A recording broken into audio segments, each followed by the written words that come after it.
আসসালামু আলাইকুম, কেমন আছেন সবাই? প্রতি বছর রমজানের সময় হচ্ছে আমি অনেক ধরনের প্রস্তুতি নিয়ে থাকি, অনেক ধরনের ফ্রোজেন আইটেম বা অনেক ধরনের কাজবাজি হচ্ছে আমি আগিয়ে রাখি, কিন্তু এবছর আমি কোনো কিছুই করতে পারি নাই। তারপরে যতটুকু করতে পারছি আলহামদুলিল্লাহ, আল্লাহর কাছে লাখ কোটি শুকরিয়া আদায় না করলে কোনো কিছুই থাকে না। তো আমার মেয়ে যেহেতু এই বছর একটু অসুস্থ থাকার কারণে ওর পাশে আমাকে বেশি থাকতে হয়, ওকে সময় দিতে হয়, তার কারণে হচ্ছে কোনো কিছুই করতে পারি নাই। তারপরে দুইটা ফ্রোজেন আইটেম করলাম, তো সেটা আপনাদের সাথে অল্প অল্প করে শেয়ার করলাম। ওভাবে আমি পুরোপুরি ভিডিও করতে পারি নাই। চিকেন আর ভেজিটেবল একসাথে করে মিক্স করে রান্না করে সেটা দিয়ে হচ্ছে রোল করছিলাম আর চিকেন নাগেস্ট করছিলাম। তো আমি হচ্ছে রোলের জন্য ভাজিটা করে নিছি, আপনাদের সাথে পুরোপুরি শেয়ার করতে পারলাম না, শুধুমাত্র একটু দেখাইলাম। সেখানে গাজর, পাতাকপি, ফুলকপি আর হচ্ছে চিকেন দিয়ে ভালো করে হচ্ছে রান্না করে নিছি মশলাপাতি দিয়ে। তারপর একে একে হচ্ছে কয়েকটা রোলও বানিয়ে নিছি। এই রোলগুলাকে হচ্ছে একটু ফ্রোজেন করে ডিপ ফ্রিজে রেখে দেবো। আর এখানে হচ্ছে নাগেটস বানানোর জন্য এখানে চিকেন নিয়ে নিছি আর নিয়ে নিছি ব্রেড। এগুলা দিয়ে ব্রেড গাম তৈরি করবো। আর যে মুরগির মাংসটা নিয়ে নিছি, এটা মুরগির যে কোনো অংশ থেকে আপনারা সলিড পিস গুলা নিলেই হয়ে যাবে। আর এখানে যে ব্রেড গাম গুলা, এগুলার সাইডের অংশগুলা কেটে রেখে দিব।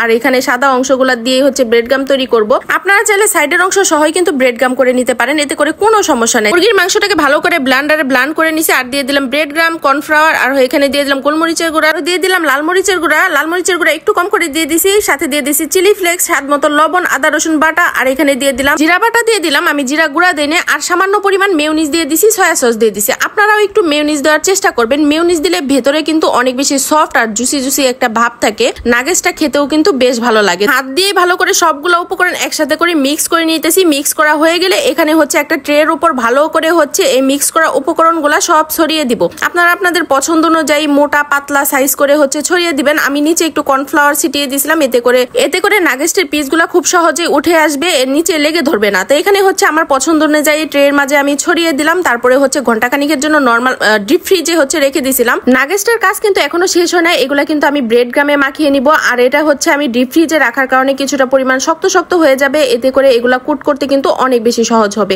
নাগেটসের পিসগুলো আপনারা আপনাদের পছন্দ অনুযায়ী করে নেবেন। আমি হচ্ছে আমার পছন্দ অনুযায়ী করে নিছি। আর এখানে একটা ডিম নিয়ে নিছি, ডিমের সাথে কিছুটা পরিমাণ কর্নফ্লাওয়ার দিয়ে দিছি। কর্নফ্লাওয়ার চাইলে দিতেও পারেন, নাও দিতে পারেন, এটা আপনাদের ব্যক্তিগত ব্যাপার। তো আমি হচ্ছে কিছুটা কর্নফ্লাওয়ার দিয়ে ডিমটা ভালো করে হচ্ছে ফেটিয়ে নিছি। এখন হচ্ছে ট্রে থেকে একে একে একটা করে নাগেটস নিব আর হচ্ছে কর্নফ্লাওয়ার মাঝে মাখিয়ে নিব। মাখানোর পরে ডিমের মাঝে তারপরে ছেড়ে দিব। ডিমের থেকে উঠানোর পর এখানে ব্রেড গ্রামের মাঝে দিয়ে দিব। তারপরে ভালো করে ব্রেড গ্রামে মাখিয়ে একে একে নাগেটস গুলা তৈরি করে নিব। এভাবে করে আমি একে একে প্রত্যেকটা নাগেটস মাখিয়ে নিব। এই সুন্দর ব্রেড গাম গুলা কিন্তু আমি বাসাতেই খুব সহজে তৈরি করছি। শুধুমাত্র একটু কালার দিলেই কিন্তু ব্রেড গাম গুলো অনেক সুন্দর কালার হয়ে যায়। আর এই ব্রেড গামটার মাঝে আমি কোনো প্রকারের কালার দেই নাই, কালার ছাড়া এরকম হয়, কিছুটা পরিমাণ কালার ছাড়া রাখলাম। তো যাই হোক, একে একে সবগুলাই হচ্ছে আমি এভাবে করে তৈরি করে নিলাম। দেখতে কি সুন্দর, মাশাআল্লাহ, খেতে তার চাইতেও বেশি মজাদার হয়েছিল। বাচ্চারা কিন্তু এইসব আইটেম গুলো অনেক বেশি পছন্দ করে। চিকেন নাগেটস আর হচ্ছে চিকেন রোল দুইটাই কিন্তু খেতে অসাধারণ হয়েছিল। নাগেটস গুলা হচ্ছে একটা বক্সে ভরে আমি ফ্রোজেন করে রেখে দিব। এভাবে করে ফ্রোজেন করে রাখলে নাগেটস গুলো অনেক বেশি সুন্দর থাকে। আর রমজান মাসে শুধুমাত্র ইফতারির আগে বের করে ভেজে নিলেই হয়ে যাবে গরম গরম নাগেটস রোল। তো যাই হোক, এই ছিল আমার রমজানের ছোটখাটো একটা আয়োজন। আপনারাও কি বাসাতে আয়োজন শেষ করে ফেলছেন নাকি? অবশ্যই কমেন্ট করে জানাবেন।